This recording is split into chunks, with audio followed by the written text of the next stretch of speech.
Hello friends, নানান ব্যঞ্জনে তোমাদের সকলকে স্বাগত জানাচ্ছি। আর ইডলি সাম্বার বানিয়ে তোমাদের দেখাবো। তো এই ঘরোয়াভাবে বানাচ্ছি। এখানে অরহর ডালটাকে আমি হালকা একটু ভেজে নিচ্ছি।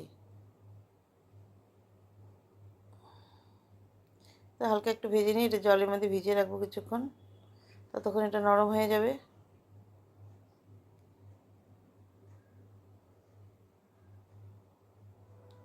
আর এখানে দেখো আমি সবজি কেটে নিচ্ছি, লাউ, নানা রকম সবজি আর কি এখানে কেটে নিচ্ছি। আর সজনে ডাঁটাটা পাওয়া যায়নি বাজারে। আর এখন দেখো কড়াইতে তেল দিয়ে দিলাম।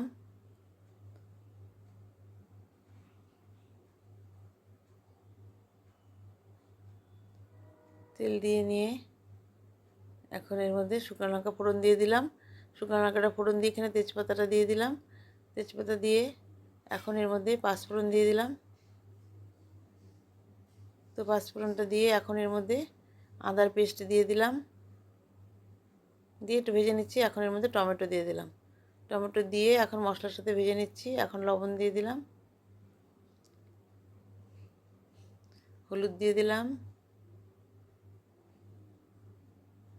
আর এখানে জিরে গুঁড়ো,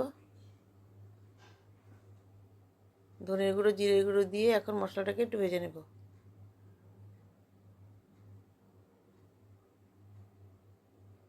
এখন দেখো মশলাটাকে ভেজে নিচ্ছি।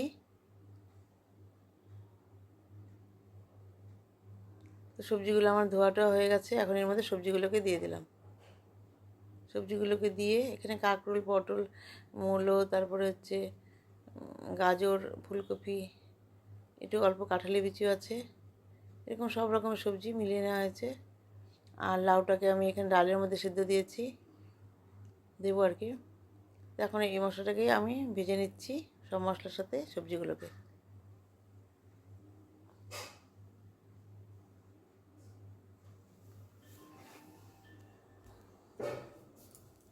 তো ভেজে নিয়ে তখন আমি এটাকে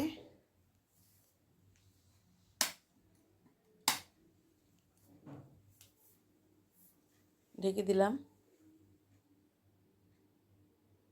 আর এখানে দেখো ওই যে ইডলির জন্য এটা বানানো মানে সব রেডি করা হয়েছে, চাল আর ডাল পেস্ট করে। আর এখানে দেখো আমি ডালের মধ্যে ডালটাকে এখন ভিজিয়ে দিয়ে এর মধ্যে লাউ দিয়ে আর লবণ দিয়ে আমি এটাকে সিটি মেরে নিচ্ছি। আর এদিকে সবজিগুলোকে ভাজা ভাজা করে নিচ্ছি, মানে মশলার সাথে মিশিয়ে এটাকে একটু ভেজে নিচ্ছি সবজিগুলোকে। আর এখানে কটা কাঁচা লঙ্কা দিয়ে দিলাম। তো কাঁচা লঙ্কাটাকে দিয়ে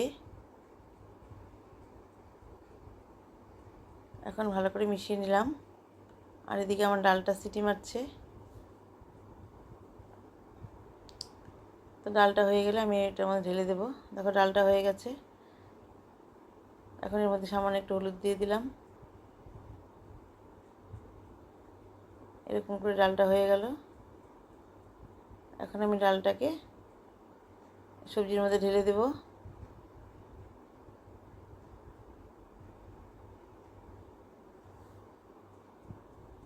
এটুকুনি একটু গরম জল দিয়ে দেবো এর মধ্যে। একটু গরম জল দিয়ে ওই বাকিটুকুন ঢেলে দিয়েছি। তো এইভাবে এখন ডালটাকে একটু আমি কিছুক্ষণ ফুটিয়ে নেব।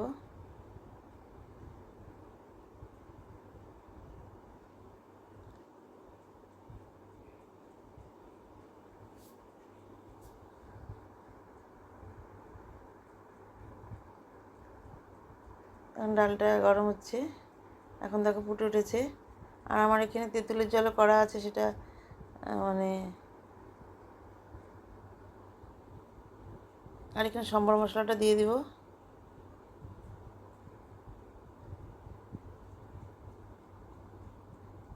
আর তেঁতুল আমি ভিজিয়ে রেখেছি, তেঁতুলের জলটা দিয়ে দেব।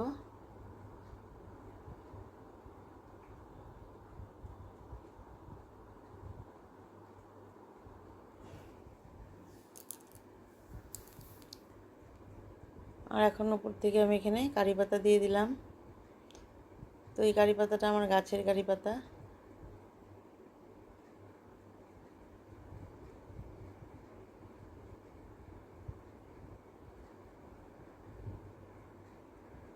এভাবে কারি পাতা দিয়ে একটু নাড়িয়ে নিলাম। আর একটু কারি পাতা দেব।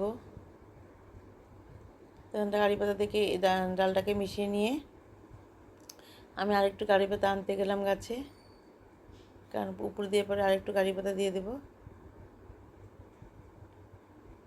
আমার গাছে দেখো এখানে পদ্ম ফুলের কড়ি বেরিয়েছে, ফুটেছে কয়টা।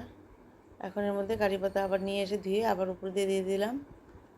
তো এইভাবে আমার রান্নাটা হয়ে গেল, সাম্বারটা। আর এখন আমি এখানে এইভাবে সাজিয়ে দিলাম। আর সাম্বারে কিন্তু আমি তেঁতুলগুলা জলটা দিয়েছিলাম, সেটা ওঠেনি। যাই হোক, তোমরা সবাই বন্ধুরা ভালো থেকো, সুস্থ থেকো, নমস্কার।